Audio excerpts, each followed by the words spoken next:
In operational reporting, not every variance requires immediate action.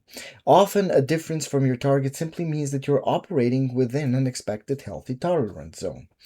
Take this inventory report as an example. For these categories, an optimal inventory range has been defined between 1% and 3% of sales. Any fluctuations inside of this specific band is business as usual and does not need to stand out. However, dropping below 1% signals a critical shortage of stock, while stretching above 3% means that we're holding too much obsolete inventory. So traditionally, variance reporting applies a strict binary logic, marking deviations as positive or negative, even when some of you may consider them completely on track. Well, for you especially, to remove this visual noise, we are introducing the conditional variance color formatting. To have a very similar result as we have here in Power BI with native visuals, it would take us at least an extra measure and quite some advanced DAX knowledge to pull it off. So in the past, you'd had to manually map out your severity scales, hard-code your boundaries, and use complex Unicode strings just to show symmetrical tolerance ranges. And Zebra BI prides itself on being user-friendly, and many of you asked for this feature to help with your daily analysis. And I feel we have delivered a solution that integrates seamlessly into the core visual experience. So instead of writing code and creating extra measures, you can now manage your entire variance tolerance framework with simple on-visual commands. Let me show you. So to add this logic to your visual, simply click on a variance column and open its header drop-down menu. This is where we can set up specific tolerances directly on our canvas. In our inventory use case, we want to flag two distinct issues. First, we want to show when we're holding too much inventory, so we'll set our cutoff at 3% and flag it when we have too little stock, so we will set our lower cutoff at 1%. Because exceeding our upper limit and dropping below our lower limit both represent operational issues for our warehouses, we want both of these out-of-bound zones to be highlighted in red. Then just to mention it here, by clicking right here on the neutral color option, you can open up the color picker. This allows you to easily switch the tolerance band color to blue, amber, or any shade that fits your specific company, branding, or matching your guidelines. And offering this flexibility was highly requested by our users. Once your limits are configured, any category falling outside of these parameters will automatically flash red, instantly catching a controller's eye. Meanwhile, every product running smoothly inside our optimal 1 to 3% range remains safely muted. For our next example, let's look at a trend chart showing our days inventory outstanding, or DIO, over time.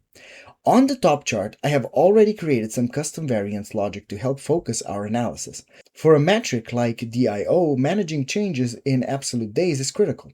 Here we've set our tolerance band to only highlight whether our DIO improves by more than 2 days or when it worsens by more than 2 days. Everything in the middle is treated as normal, expected fluctuations. By muting that minor noise, we can instantly focus on the specific months where the biggest absolute variances were achieved. A similar example to our last use case is this revenue bridge, built using a waterfall chart. For this view, we've applied the same logic to our relative variances, setting the tolerance boundaries between minus and plus 5%. Any monthly performance landing inside this range is automatically treated as our neutral zone. By muting those expected fluctuations, we make it instantly clear that months like February, July, and November are the ones that actually require our full attention. Now, this demonstrates that the new conditional formatting logic isn't department specific. Whether you're tracking operational metrics like inventory levels or core financial metrics like top-line revenue, you can easily adapt these tolerance settings across a wide variety of different business analysis to deliver immediate clarity. For my last example, you told us you would like to set specific breakpoints because sometimes just being above zero is simply not good enough. Here we have an example where I moved the goalpost completely to 10%. By setting both our upper and lower tolerance limits exactly to 10%, we change the precise point where the variance flips color.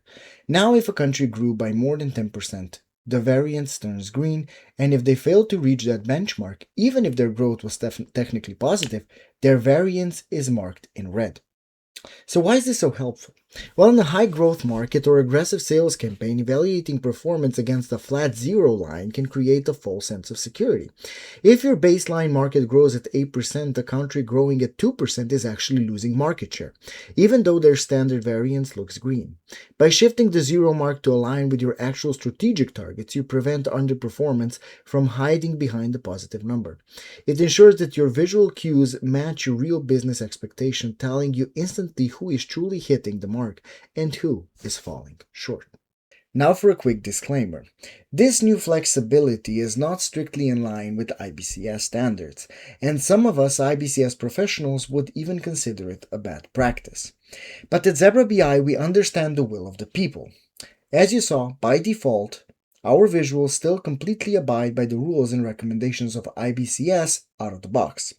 But with this update, we are giving you the power to analyze your data the exact way you need to close the last mile for your business. Let us know what you think of this new feature in the comments below. And please go and try the latest Zebra BI for Power BI update to gain extra clarity with your data. Thank you for watching, Data Wizards, and goodbye.